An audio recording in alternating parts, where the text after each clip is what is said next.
Welcome to Season 2 of ADHD Difference. I'm your host, Julie Legg, ADHD advocate, author of The Missing Piece, A Woman's Guide to Understanding, Diagnosing and Living with ADHD, and an unapologetic doer of many things. This season, we're turning up the volume with a global lineup of brilliant guests, bringing their lived experiences, insights, research, strategies, and resources. And of course, along with a healthy dose of humour and humility. Whether you're neurodivergent yourself or just curious, there's something here for every curious brain. Let's dive in. Today, I'm joined by Erica Glessing, a professional writer, author, and third-generation publisher who has built a career telling stories and helping others share theirs. Founder of Happy Publishing and a happiness coach, Erica is a late diagnosed ADHD mum to 3 neurodivergent children and brings creativity and joy to everything she does. Welcome to the show, Erica. Oh, I'm so glad to be here, Julie, and it's so fun to hear your down under accent. I'm really used to it, but I know it's a bit unique for many of my international guests. Right. You of which are one, and I'm so glad that you're on the show today. You're a professional writer, author, and a third-generation publisher, so we've got a lot to talk about. But first of all, can you share your ADHD journey? Can you take us back to when your children were little and you began to recognise that ADHD wasn't just in them, but in yourself? It was so fascinating. I didn't really know what it was even, and so often like young women who do really well in school aren't diagnosed if they're not a behavior problem, right? Like it's never caught, like it's not even recognized. And it was actually, my children were very little and I had a coaching client and she was ADHD. So I bought the book Driven to Distraction. I think his last name is Hallowell. And the way he wrote it is so fun because he does everything big in the first chapter in case you can't read the whole book. So it's beautiful. And there was a self-test. So there was 124 questions. So being the A student that I am, always, right, lifelong, I took the test and I got 89, which means, you know, heavily ADHD. And I had no clue before that. And so that helped me. I had a daughter with like auditory processing ADHD, which is a different one. So I just ended up getting help for all my kids. And so my son has this hyper focus one, which is called ADHDI. And he doesn't like to end things. He doesn't like projects to end. He doesn't like school to end. Like he likes to keep everything very focused. And so that's actually also an ADHD. Isn't that fascinating? It is. It is indeed. Yeah, so then I have one more, my third baby. Her brain's a lot like mine, which is like, it's called like race car brain. Like we do really well when we're balancing 14 different cakes. So understanding that was phenomenal, right? Because I kept thinking something was wrong with me. We've got enough clues that we're different, but without really identifying how and why, it can be quite an isolating feeling. Yeah, it can be quite confusing. And so with an assessment and getting a diagnosis, when everything starts making sense, for me, it was definitely a validating time. How was it for you? Well, once I understood that I needed a lot of new projects all the time or I wasn't going to be happy, I just had to get over it. I had to just give myself new projects. Like right now, I'm building a book called, and this will set the time, but it's called The Magic of Horses. And so I'm having all these different authors come in and write about horses. And I'm building a book about starseeds. And this is a really interesting topic. I just built one and now it wants to be a trilogy. So I have authors coming in to write about that, right? And then I have an SEO business, which is kind of my bread and butter. My first career, like little did I know, being a news reporter would be perfect for my brain. Because every day I'm going somewhere new and every day I'm writing about something new. You know what it reminds me of, Julie, is like, you know how you can do this thing where you get your body tested and it says you should eat lots of broccoli? and Yes. zinc, and you really would be benefit if you had this and if you had that and if you did raw protein, whatever, like people do this stuff with nutrition where they get their bodies tested, and some do muscle testing even with experts who help them give themselves the right nutrition for their body. And I guess for me with ADHD and my kids with ADHD, I could be more compassionate, right? I could help them with their homework better. I could find someone to help one of them with their homework because I could not fathom her. It was just so different than mine. Also, everyone in our family is highly sensitive, which can be true, right? But I think it gives us a way of like, I can give myself proper nutrition. Like I don't resist it anymore. If I get a new idea for a book, I just go build it. Like I don't say, oh, I can't do that because I'm still working on this, or I can't do that because I'm still doing that. I have to give myself green lights, and that fuels my capacity to finish the projects, right? That gives me the joy. But by allowing myself the joy, it's just changed my entire life. I understand certainly juggling multiple projects. I get very concerned when there's not enough on my plate. That sense of boredom creeping in is horrifying for me. So the idea of having multiple things to do helps with my drive. I'm always, like a motor, as they often explain ADHD. It's driven by a motor, and my mind is like that. I need to know what's now, what's now. And the more urgent deadlines I can put in my calendar, the better, because the day races by. I'm really excited. So I completely get this multiple project thing going on, which leads me into the fact that you've written over 5,000 articles and countless books. That's remarkable for anyone, let alone someone with ADHD. But also, you're the founder of Happy Publishing, built on your belief that books matter. So I'd love to hear more about your publishing, please. Well, this is really interesting. I was on a camping trip years back. It was really cold. It was a really cold night up in the mountains. We had a big dually truck. And so I got into the truck and turned the heater on, turned it on to warm up. And I had blank journals. And so my blank journal was there. An entire book. It was my first book. It was called Prospect When You Are Happy. And it just came in, like all 12 chapter titles came in. I did know I'd always be an author because, again, I had been a journalist. So I knew I'd write books. I just didn't know what they'd be like or when, or right. So it came in so fully formed, like it couldn't be denied. And then the title was so weird, like Prospect When You Are Happy. I'm like, really? The clarity was amazing. And so I found a woman's publisher. She fell in love with my book, did the cover, published it. Then I did a book called Happiness Quotations, which was just all these little insights of like, what lie did you believe? And, how do you forgive? And it was just all this like happiness stuff. Because Prospect When You're Happy ended up being too salesy for I wanted a book that would be evergreen.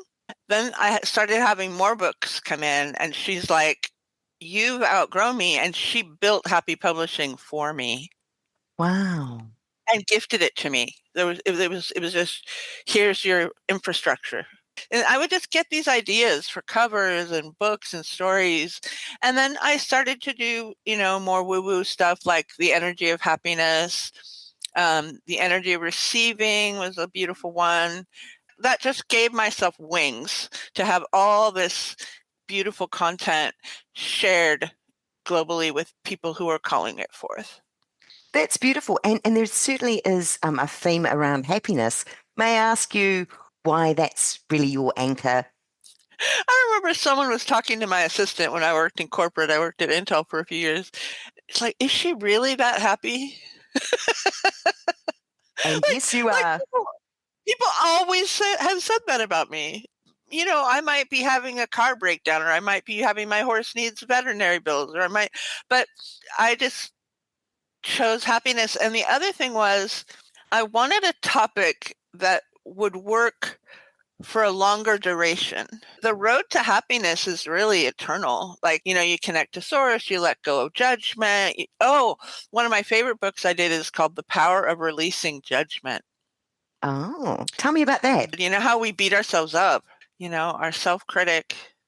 Yes, definitely So with ADHD, that's very strong. Yeah. now the power of releasing judgment, that one I got one of the biggest validations I've ever gotten on any of my work.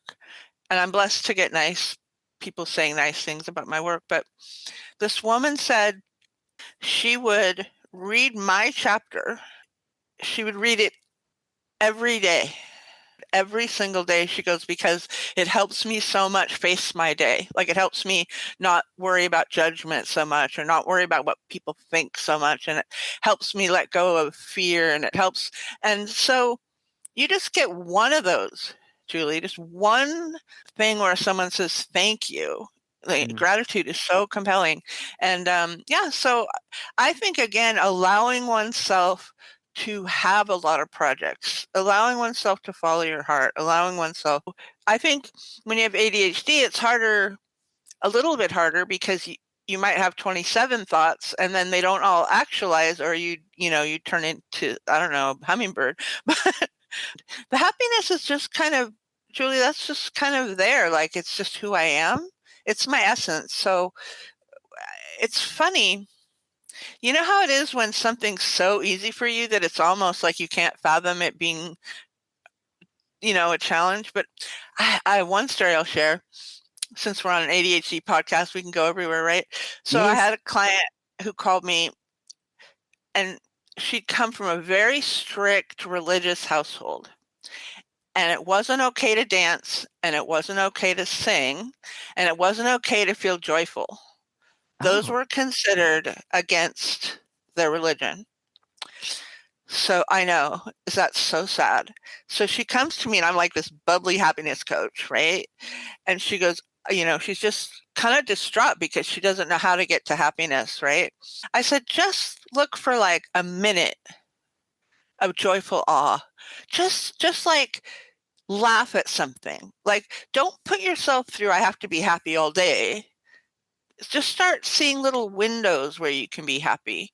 Mm, Just do something that, like, for me, petting my horse always makes me feel happy. But just like little things like that. And then you just want to get more joyful with it, each little one.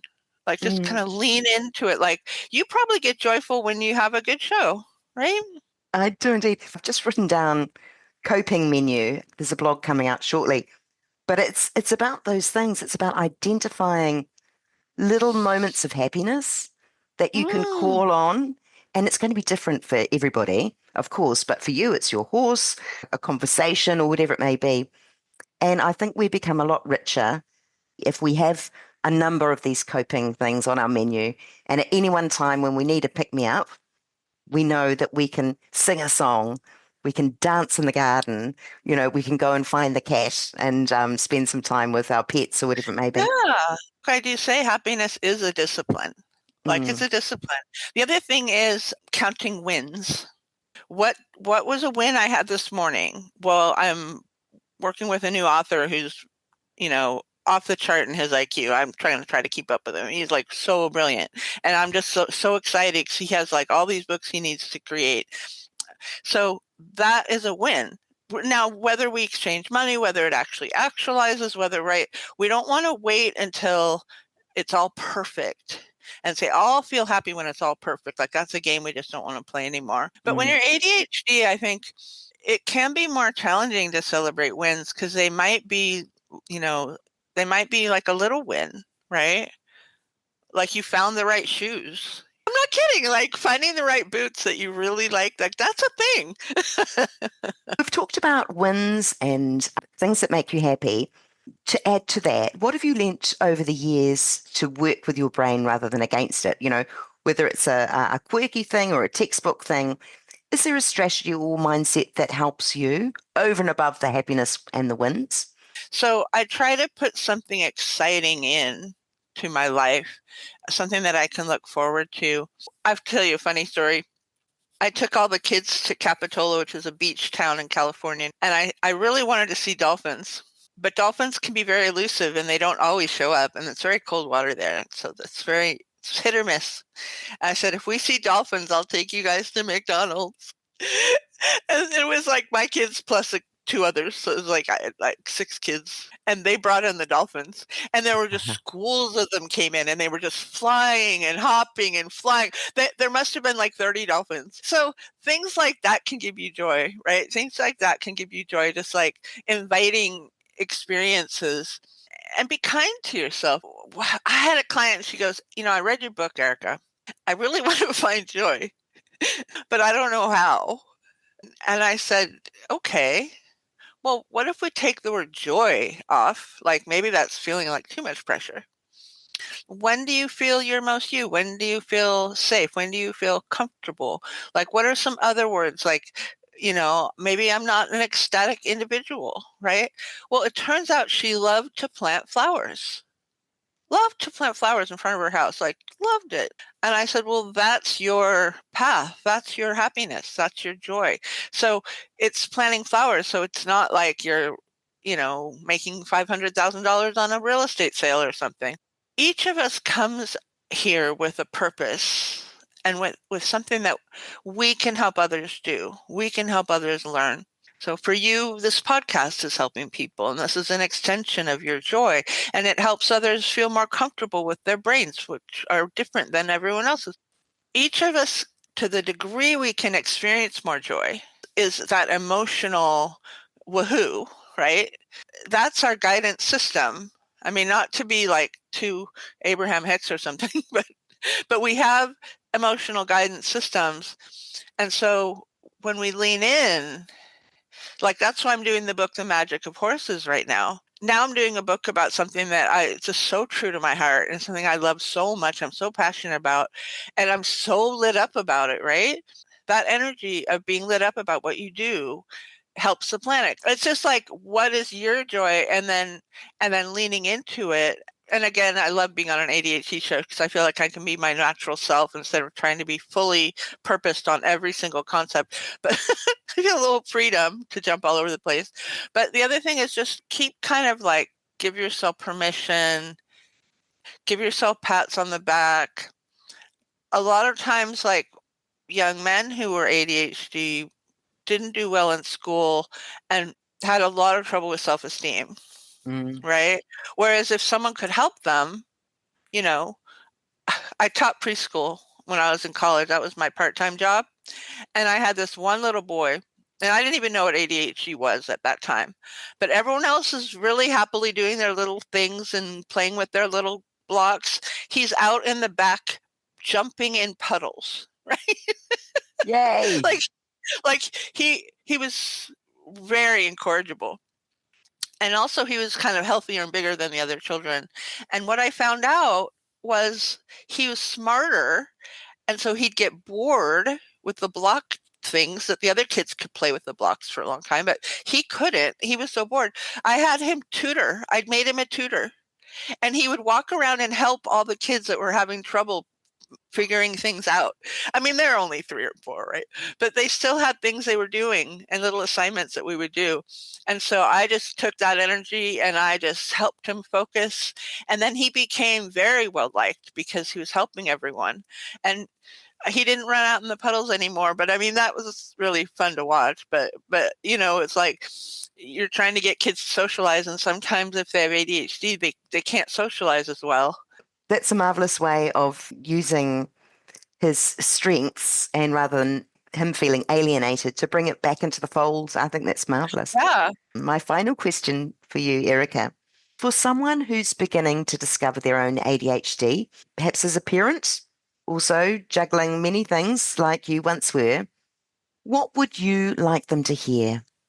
I think one thing I've learned just throughout my life is there are more resources available than we're aware of. So I would say really get curious and look for resources, look for good books on the topic. There's so much shame. There's so much shame, like when my kids were having trouble in school, so much shame around that, right? So we need to get over that. We need to say, hi, brain, how are you? What do you like? Because it's your brain, so you got to live with it. I mean, the other thing, there's things you can do, like you can walk fast for 10 minutes, and that will run energy through your synapses and neurons, and then it can help normalize you, like brain-wise. You can get your brain moving, because otherwise the synapses and the neurons sometimes are a little bit slower to charge. But really look at, like, how can I get my brain firing? What moves me? For me, dance continues to be like just an amazing tool, and I can just turn it on, dance for 10 minutes, and move. And the movement helps a lot with, again, those synapses and moving the energy through them. And because what happens with ADHD, sometimes they aren't firing all the same ways. They might not fire the same normal ways as others. And so then it becomes our responsibility to help our own success. They are great words. Thank you so much, Erica. And on that note, thank you so much for joining us on the show today. Really appreciate your time and your shared lived experience with ADHD. All of those details are going to be in the show notes, so our listeners will be able to find them instantly and connect with you. Oh, thank you so much.